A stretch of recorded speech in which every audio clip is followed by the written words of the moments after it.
మీ జాతకం ఎలా ఉంటుందో తెలుసుకోండి. వెంటనే జేకేఆర్ గురుగారి అపాయింట్మెంట్ తీసుకోండి. అమ్మ నమస్కారం అండి. నమస్తే అమ్మా.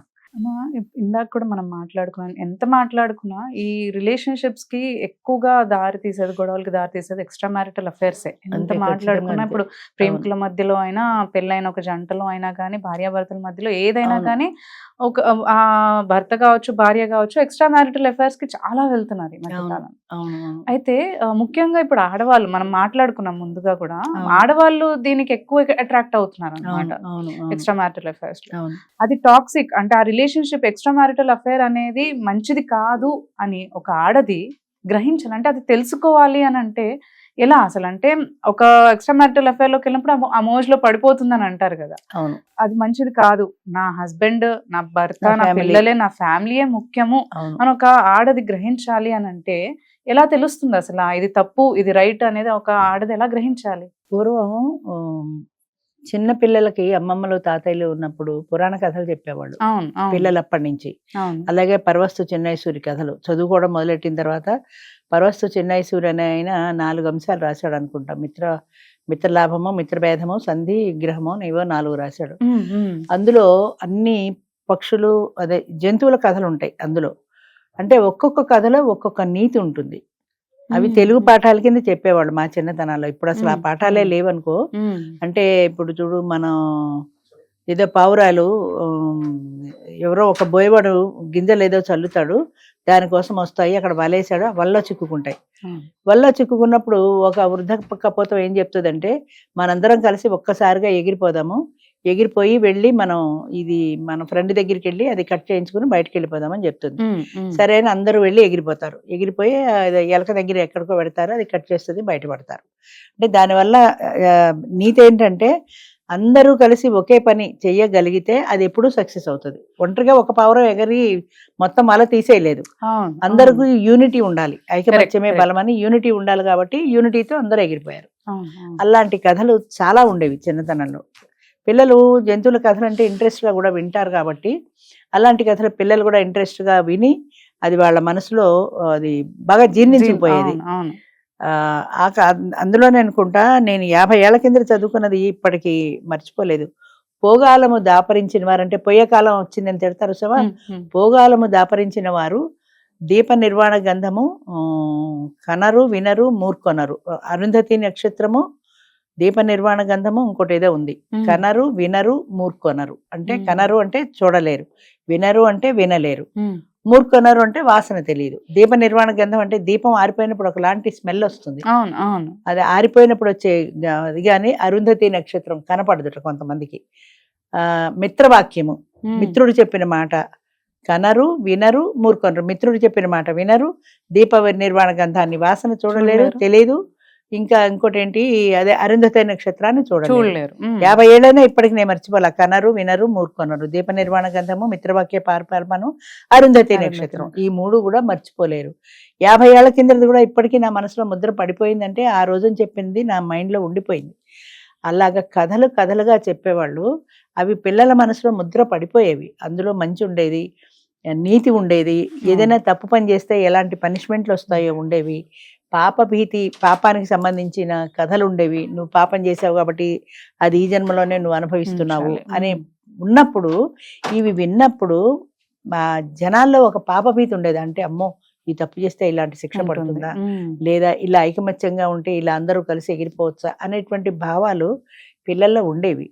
ఇప్పుడు అసలు మిత్రలాభము లేదు, మిత్రభేదము లేదు, ఏ పాఠాలు లేవు, సైన్స్ పాఠాలు తప్ప వేరే ప్రపంచం తెలియదు. ఎవరికి ఏమీ తెలియకుండానే పోతుంది. అంటే మంచి చెడ్డ విచక్షణ అనేది ఉండాలని కథలు చెప్పే అమ్మమ్మలు తాతయ్యలు వీళ్ళలో ఉండట్లా. అమ్మ నాన్నకి తీరికలేదు ఉద్యోగాల్లో. పిల్లలు హోంవర్క్లు చెప్పిస్తే ఎంతసేపు ప్రైవేట్ టీచర్ హోంవర్క్లు చేయిస్తుంది, కానీ ఇలాంటి నీతి పాఠాలు ఎవరు చెప్తారు? ఎవరికి ఖాళీ ఉంది? చెప్పడానికి ఖాళీ లేదు.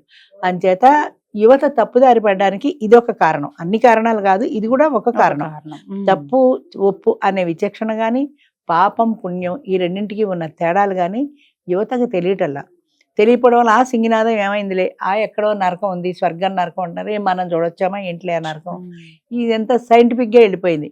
చచ్చిపోతే ఆటోమేటిక్గా ఈ ఆత్మ ఇంకో దాంట్లోకి వెళ్ళిపోతుంది, ఇంకో జన్మ తీసుకుంటుంది. ఎంత ఈ కష్టాలని ఎవరు పడుతున్నారు అన్న భావన, పాపభీతి లేకపోవడంతో ఈ తప్పులు అన్నవి ఎవరికీ తెలియట్లేదు. ఈ తప్పు చేస్తున్నామా, ఇది ఒప్పు చేస్తున్నామని. ఇంకా మోజు, ఇప్పుడు నువ్వు అడిగిన క్వశ్చన్ అదే కదా, మోజులో పడిపోతున్నారు. ఏ విషయమైనా సరే ఎందుకు మోజులో పడిపోతున్నారు అంటే అట్రాక్ట్ అవుతారు. ఇప్పుడు ఫ్యామిలీ బాగున్నప్పుడు సాధారణంగా బయట మనసు పోకూడదు, పోదు కూడా చాలా వరకు. ఎందుకంటే నీ ఫ్యామిలీలో నీకు ఒక అసంతృప్తి అనేది మనసులో ఉన్నప్పుడు అది సంతృప్తి పరచడానికి బయట దారి వెతుక్కుంటావు. ఇప్పుడు ఈవేళ వీడికి కూర తినాలని వాళ్ళ ఆవిడ ఆ కూర చేయలేదు, అది తినాలనే కోరిక కంట్రోల్ చేసుకోలేనప్పుడు హోటల్కి పోయినా బయట తినాలని టెంప్ట్ అవుతాడు. అంచేత ఆ అవసరము, ఆ అసంతృప్తి అనేది మనసులో రాకుండా చూసుకోవాలి. ఒకవేళ అసంతృప్తి వచ్చినా దాన్ని సర్ప్రెస్ చేసుకోగలగాలి, అంతేగాని అది తీరే మార్గం కోసం బయటకు వెళ్ళిపోకూడదు. ఇప్పుడు కుటుంబం ఉంది, కుటుంబం అన్న తర్వాత ఎన్నో ఉంటాయి, మంచి ఉంటుంది, చెడ్డ ఉంటుంది, గొడవలు ఉంటాయి. ఏదో ఈవేళ గొడవ పడ్డాను కదా మొగుడుతో ఇంకో ఫ్రెండ్ని ఎతికేసుకోకూడదు కదా. ఈవేళ కోపం వచ్చింది, 2 రోజులు బాధపడతావు, 3 రోజులు బాధపడతావు, 4వ రోజు కన్నా సెట్ అవుతుంది కదా. అది ఫ్యామిలీలో ఉండే గొప్ప విశేషం ఏంటంటే భార్యాభర్తల మధ్య ఉండేటువంటి గొడవల్లో ముఖ్యంగా అది ప్రకృతి సిద్ధంగా సహజంగానే కొద్ది రోజులకి అది తగ్గిపోతుంది ఆవేశం. ఇప్పుడు మనం మామూలు విషయంలో కూడా మనకి చాలా కోపం వస్తుంది, పని మనిషి మీద, ఫ్రెండ్ మీద, ఎవరి మీద. ఆ కోపం మీద మనం తిట్టేయాలనుకుంటాం. మన వాళ్ళు అంటారు చూడు 10 అంకెలు లెక్క పెట్టుకోమని, అంటే ఆ కొన్ని సెకండ్లలో ఆ కోపం యొక్క తీవ్రత తగ్గుతుంది. అదే ఒక పూట ఆగితే అది ఇంకా తగ్గుతుంది. రేపటికి ఎందుకు తిట్టడం అని మారిపోతావు నీకు నువ్వే. అంచేత ఆ కోపాన్ని కంట్రోల్ చేసుకోగలిగితే, లేదా ఆ కోరికను కంట్రోల్ చేసుకోగలిగితే మనస్సు విచ్చలవిడితనానికి దారి తీయదు. ఇప్పుడు భార్యాభర్తల్లో గొడవ వస్తుంది, ఏదోలే ఆయన కోపంలో అన్నారు అని సర్దుకోవచ్చు. లేదా ఇవాళ నీకు కోపంగా ఉంది, రేపు చూద్దాంలే దీని సంగతి అని అవాయిడ్ చేయి, ఆ కోపాన్ని అవాయిడ్ చేయి. వెంటనే మనం కూడా జవాబు చెప్పేసామనుకో, అవతల వాడికి తిక్కలేసింది, వాడు 2 అంటాడు, తలుపు తాను ఒకటంటే తలుపు చెక్కతో నేను ఒకటంటే అన్నట్టు అయిపోతుంది. అంచేత ఆ తీవ్రతని మనం తగ్గించుకోవాలంటే దాన్ని మనం వాయిదా వేయాలి. ముఖ్యంగా కోపం విషయంలో నువ్వు ఏది అనాలి అనుకున్నా దాన్ని వాయిదా వేస్తే దాని తీవ్రత తగ్గుతుంది. రేపొద్దున అనాలని నీకు అనిపించవచ్చు, దీంట్లో తీవ్రంగా నువ్వు అనకపోవచ్చు. ఆయన కూడా అలాగనే కొద్దిగా రియలైజ్ అయ్యి ఎందుకులే అనవసరంగా పాపం కోపంలో అన్నాను ఆయన అనుకోవచ్చు. తగ్గించుకునే అవకాశం ఉండాలి. అంతేగాని ఇవాళ వీడు తిట్టాడు కదా రేపొద్దున వాడి దగ్గరికి వెళ్ళిపోదాం అనేటువంటి టెంప్టేషన్ రాకూడదు. వేరే వ్యక్తి ఆ రిలేషన్షిప్ అనేది తాత్కాలికం అని కూడా అనిపించదు. ఇంకోటి ఏంటంటే ఆల్రెడీ వాడితో ఫ్రెండ్షిప్ లో ఉందనుకో, ఇక్కడ ఇది కాగానే వెంటనే వాడికి చెప్పేస్తుంది. ఈయన ఆఫీస్కి వెళ్ళిపోగానే ముక్కు చేదుకుంటూ మా ఆయన నన్ను ఇలా తిట్టాడు అని చెప్పేస్తుంది. ఆయన ఓదార్పు కార్యక్రమం మొదలెడతాడు, అరగంట ఓదారుస్తాడు. ఆయన సింహం పోయింది, ఖాళీగా కూర్చున్నాడు, ఓదార్చాడు. మరి మొగుడికి అంత తీరిక ఓపిక లేవు కదా, ఈయన ఓదార్చాడు కదా. అంచేత ఆయన ఓదార్చినప్పుడు వాడు ఎంత మంచివాడు, నన్ను అర్థం చేసుకున్నాడు, ఈ దుర్మార్గం మొగుడు నన్ను అర్థం చేసుకోలేదు అనిపిస్తుంది మనసుకు. కరెక్ట్ అంతే అనిపిస్తుంది. కానీ వీడు నన్ను తిట్టాడు అంతే నిజమే, కానీ వాడు ఎన్నాళ్ళు ఓదారుస్తాడు, నన్ను ఎంతసేపు ఓదారుస్తాడు. అయ్యో నిన్ను తిట్టాడు, నా మనసుకి ఎంత బాధపడింది, ఇవాళ నేను నిద్రపోలా, నేను భోంచేయలా అని నేనేదో చెప్తాడు. అవన్నీ నువ్వు చూసావా చచ్చావా, ఏదో నోటుకు వచ్చింది చెప్పాడు, అది నిజం కాదు అనే విచక్షణ ఆడదానికి ఉండాలి. లేదు వాడు బాగా చూస్తున్నాడు, వీడు తిట్టాడు, వాడు నన్ను ఓదార్చాడు అని ఈ కంపారిజన్ పెట్టుకుంటే సృష్టిలో ఏ భర్త కూడా గెలవలేడు ఆ కంపారిజన్తో. ఎందుకంటే బాయ్ ఫ్రెండ్ అన్నవాడు ఎప్పుడూ బాగా చూస్తాడు, గ్యారంటీ, అది అందులో డౌట్ లేదు. భర్త అన్నవాడు ఎప్పుడూ అంతకంటే తక్కువే ఉంటుంది. ఎందుకంటే ప్రతినిత్యం నువ్వు చాలా బాగున్నావు, నీ చీర చాలా బాగుంది, నీ కూర చాలా బాగుంది, ఇన్ని చెప్పే ఓపిక తీరిక భర్తకి ఉండవు. అది చాలా సహజం అనుకోవాలి. ఎప్పుడో ఒకసారి చెప్పిన దానికే సంతోషించాలి, కానీ బాగాలేకపోతే నన్ను తిడతావు కానీ బాగుంటే చెప్పవా అనే. నిజమే, బాగుంటే కూడా చెప్పాల్సిందే, కరెక్టే. కానీ బాగా లేకపోతే తిట్టడమే వచ్చు మగాడికి, బాగుంటే చెప్పడం రాదు. ఈ తిట్టడం మాత్రం వచ్చు. అది వాడు నేచర్ అనుకొని మనం అర్థం చేసుకోవాలంతే. వాడు పొగిడాడు కదా అంటే వాడు పెళ్లి కాకముందు చాలా పొగుడుతాడు, ఎన్నైనా పొగుడుతాడు, కానీ అదే నిజం, అదే శాశ్వతం కాదు కదా. వాడు పొగిడాడని నువ్వు వీడిని వదిలేసి వాడితో వెళ్ళిపోతావా? వాడు 2 ఏళ్ళు పోయాక పొగడకపోతే వాడు పెళ్లి చేసుకున్నాక వాడు కూడా పొగడ్డు, మళ్ళీ ఇంకోటి దగ్గరికి వెళ్ళిపోతావు. ఎంతమందిని మారుస్తావు? ఇంతమందిని మార్చే బదులు నీ మనసు ఒక్కటి మార్చుకుంటే పోయే కదా. దాన్ని మనం కంట్రోల్లో పెట్టుకుంటే పోతుంది కదా. అది చేత కానప్పుడు, ఆ బలహీనత మనిషిలో ఉన్నప్పుడు ఆ పొగడ్తలకి పడిపోతాం.